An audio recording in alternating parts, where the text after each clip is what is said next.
মেলায় আজকে পাঠ করে শোনাব রবীন্দ্রনাথ ঠাকুরের লেখা শুভা। মেয়েটির নাম যখন সুভাষিনী রাখা হইয়াছিল, তখন কে জানিত সে বোবা হইবে। তাহার দুটি বড় বোনকে সুকেশিনী ও সুহাসিনী নাম দেওয়া হইয়াছিল। তাই মিলের অনুরোধে তাহার বাপ ছোট মেয়েটির নাম সুভাষিনী রাখে। এখন সকলে তাহাকে সংক্ষেপে শুভা বলে। দস্তুর মতো অনুসন্ধান ও অর্থ ব্যয়ে বড় দুটি মেয়ের বিবাহ হইয়া গেছে। এখন ছোটটি পিতামাতার নীরব হৃদয় ভারের মতো বিরাজ করিতেছে। যে কথা কয় না, সে যে অনুভব করে, ইহা সকলের মনে হয় না। এই জন্য তাহার সাক্ষাতেই সকলে তাহার ভবিষ্যৎ সম্বন্ধে দুশ্চিন্তা প্রকাশ করিত। সে যে বিধাতার অভিশাপ স্বরূপে তাহার পিতৃগৃহে আসিয়া জন্মগ্রহণ করিয়াছে, এ কথা সে শিশুকাল হইতে বুঝিয়া লইয়াছিল। তাহার ফল এই হইয়াছিল, সাধারণের দৃষ্টিপথ হইতে সে আপনাকে গোপন করিয়া রাখিতে সর্বদাই চেষ্টা করিত। মনে করিত, আমাকে সবাই ভুললে বাঁচি। কিন্তু বেদনা কি কেহ কখনো ভোলে? পিতামাতার মনে সে সর্বদাই জাগরূক ছিল। বিশেষত তাহার মা তাহাকে নিজের একটা ত্রুটি স্বরূপ দেখিতেন। কেননা মাতা পুত্র অপেক্ষা কন্যাকে নিজের অংশরূপে দেখেন। কন্যার কোনো অসম্পূর্ণতা দেখিলে সেটা যেন বিশেষ রূপে নিজের লজ্জার কারণ বলিয়া মনে করেন। বরঞ্চ কন্যার পিতা বাণীকণ্ঠ শুভাকে তাহার অন্য মেয়েদের অপেক্ষা যেন একটু বেশি ভালোবাসিতেন।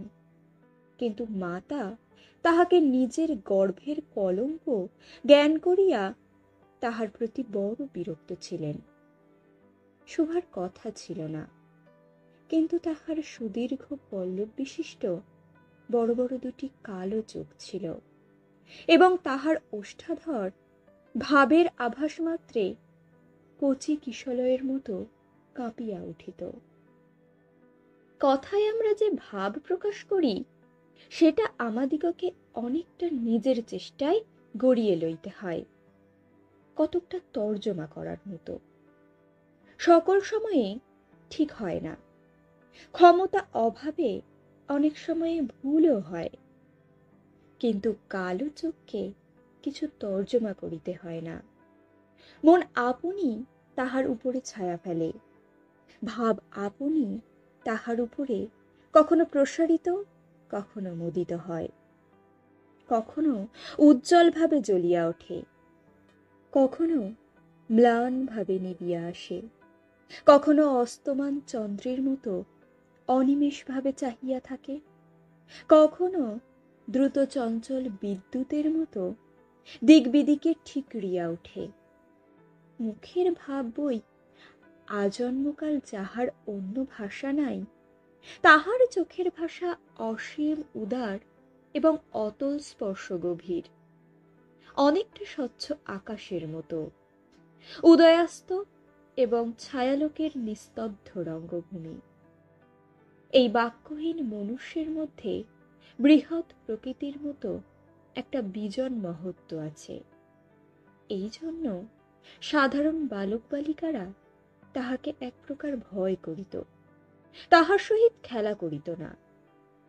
সে নির্জন দ্বীপ্রহরীর মতো শব্দহীন এবং সঙ্গীহীন। গ্রামের নাম চণ্ডীপুর। নদীটি বাংলাদেশের একটি ছোট নদী, গৃহস্থ ঘরের মেয়েটির মতো। বহুদূর পর্যন্ত তাহার প্রসার নহে। নিরলসা তন্নী নদীটি আপন কুল রক্ষা করিয়া কাজ করিয়া যায়। দুই ধারের গ্রামের সকলেরই সঙ্গে তাহার যেন একটা না একটা সম্পর্ক আছে। দুই ধারে লোকালয় এবং তরুচ্ছায়া ঘন উচ্চতট। নিম্নতল দিয়া গ্রামলক্ষ্মী স্রোতস্বিনী আত্মবিস্মৃত দ্রুত পদক্ষেপে প্রফুল্ল হৃদয়ে আপনার অসংখ্য কল্যাণ কার্যে চলিয়াছে। বাণীকণ্ঠের ঘর নদীর একেবারে উপরেই। তাহার বাঁখাড়ির বেড়া, আটচালা গোয়াল ঘর, ঢেকিশালা, খড়ের স্তূপ, তেঁতুলতলা, আম কাঁঠাল এবং কলার বাগান নৌকাবাহী মাত্রেরই দৃষ্টি আকর্ষণ করে। এই গার্হস্থ্য সচ্ছলতার মধ্যে বোবা মেয়েটি কাহারও নজরে পড়ে কিনা জানি না, কিন্তু কাজকর্মে যখনই অবসর পায় তখনই সে এই নদী তীরে আসিয়া বসে। প্রকৃতি যেন তাহার ভাষার অভাব পূরণ করিয়া দেয়, যেন তাহার হইয়া কথা কয়। নদীর কলধ্বনি, লোকের কোলাহল, মাঝির গান, পাখির ডাক, তরুর মর্মর সমস্ত মিশিয়া চারিদিকের চলাফেরা, আন্দোলন, কম্পনের সহিত এক হইয়া সমুদ্রের তরঙ্গ রাশির ন্যায় বালিকার চির নিস্তব্ধ হৃদয় উপকূলের নিকটে আসিয়া ভাঙিয়া ভাঙিয়া পড়ে। প্রকৃতির এই বিবিধ শব্দ এবং বিচিত্র গতি ইহাও বোবার ভাষা। বড় বড় চক্ষু পল্লব বিশিষ্ট শুভার যে ভাষা, তাহারই একটা বিশ্বব্যাপী বিস্তার। ঝিল্লি রবপূর্ণ তৃণভূমি হইতে শব্দাতীত নক্ষত্রলোক পর্যন্ত কেবল ইঙ্গিত, ভঙ্গি, সঙ্গীত, ক্রন্দন এবং দীর্ঘ নিঃশ্বাস। এবং মধ্যাহ্নে যখন মাঝিরা জেলেরা খাইতে যাইত, গৃহস্থেরা ঘুমাইত, পাখিরা ডাকিত না, খেয়া নৌকা বন্ধ থাকিত, স্বজন জগৎ সমস্ত কাজকর্মের মাঝখানে সহসা থামিয়া গিয়া ভয়ানক বিজন মূর্তি ধারণ করিত, তখন রুদ্র মহাকাশের তলে কেবল একটি বোবা প্রকৃতি এবং একটি বোবা মেয়ে মুখোমুখি চুপ করিয়া বসিয়া থাকিত। একজন সুবিস্তীর্ণ রৌদ্রে, আর একজন ক্ষুদ্র তরুর ছায়ায়। শুভার যে গুটিকতক অন্তরঙ্গ বন্ধুর দল ছিল না তাহা নহে। গোয়ালের দুটি গাভী, তাহাদের নাম সর্বশী ও পাঙ্গুলি। সে নাম বালিকার মুখে তাহারা কখনো শুনে নাই, কিন্তু তাহার পদশব্দ তাহারা চিনিত। তাহার কথাহীন একটা করুণ সুর ছিল, তাহার মর্ম তাহারা ভাষার অপেক্ষা সহজে বুঝিত। শুভা কখন তাহাদের আদর করিতেছে, কখন ভৎসনা করিতেছে, কখন মিনতি করিতেছে, তাহা তাহারা মানুষের অপেক্ষা ভালো বুঝিতে পারিত।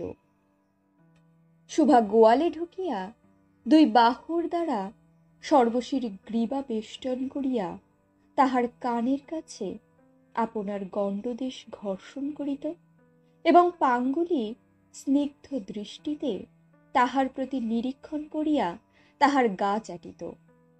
বালিকা দিনের মধ্যে নিয়মিত 3 বার করিয়া গোয়াল ঘরে যাইত। তাহা ছাড়া অনিয়মিত আগমনও ছিল।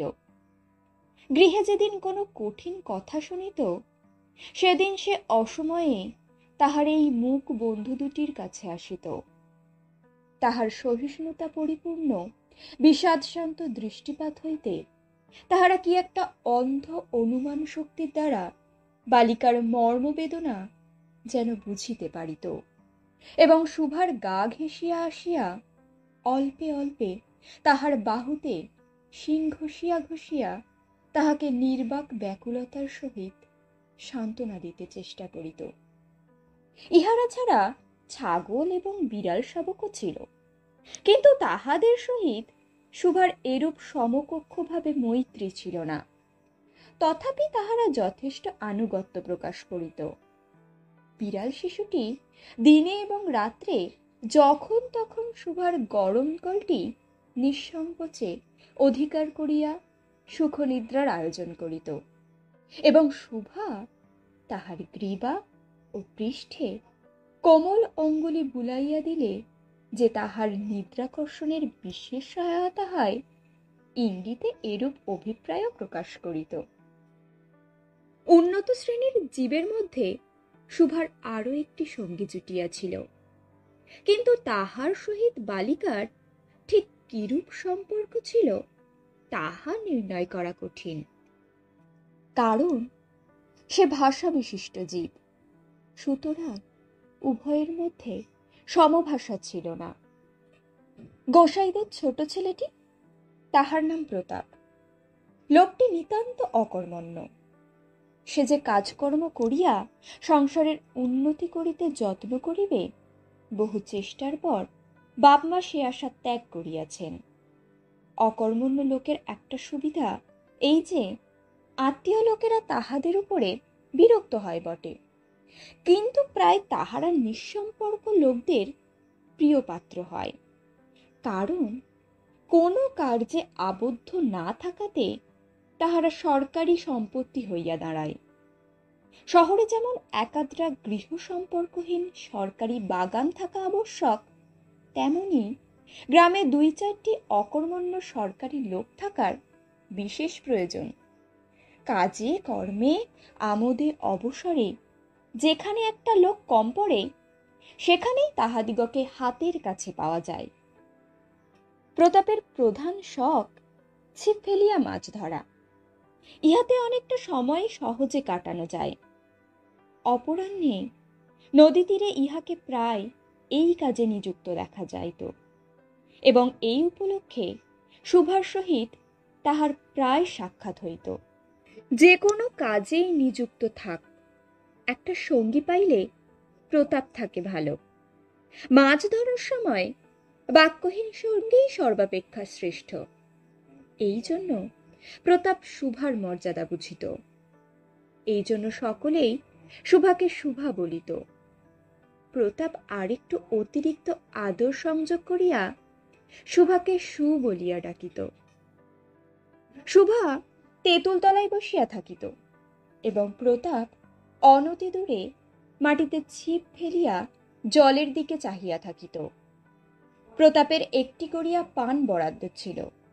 শুভা তাহা নিজে সাজিয়া আনিত, এবং বোধ করি অনেকক্ষণ বসিয়া বসিয়া চাহিয়া চাহিয়া ইচ্ছা করিত প্রতাপের কোনো একটা বিশেষ সাহায্য করিতে, একটা কোনো কাজে লাগিতে, কোনো মতে জানাইয়া দিতে যে এই পৃথিবীতে সেও একজন কম প্রয়োজনীয় লোক নহে। কিন্তু কিছুই করিবার ছিল না। তখন সে মনে মনে বিধাতার কাছে অলৌকিক ক্ষমতা প্রার্থনা করিত। মন্ত্র বলে সহসা এমন একটা আশ্চর্য কাণ্ড ঘটাইতে ইচ্ছা করিত, যাহা দেখিয়া প্রতাপ আশ্চর্য হইয়া যাইত।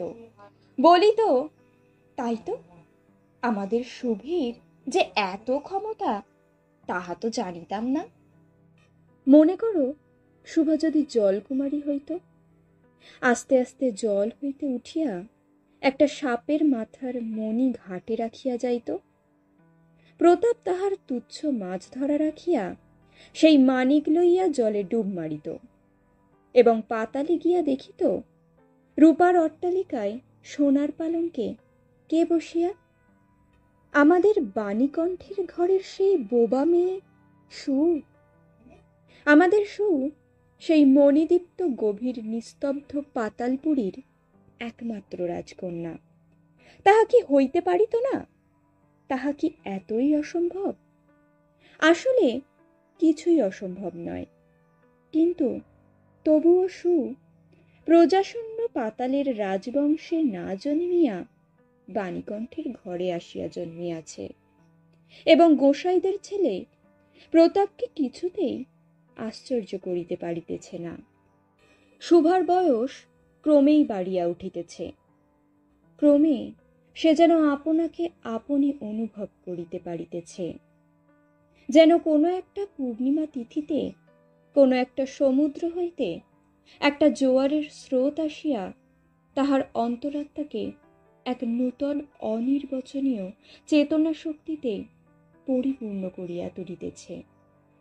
সে আপনাকে আপনি দেখিতেছে, ভাবিতেছে, প্রশ্ন করিতেছে, এবং বুঝিতে পারিতেছে না।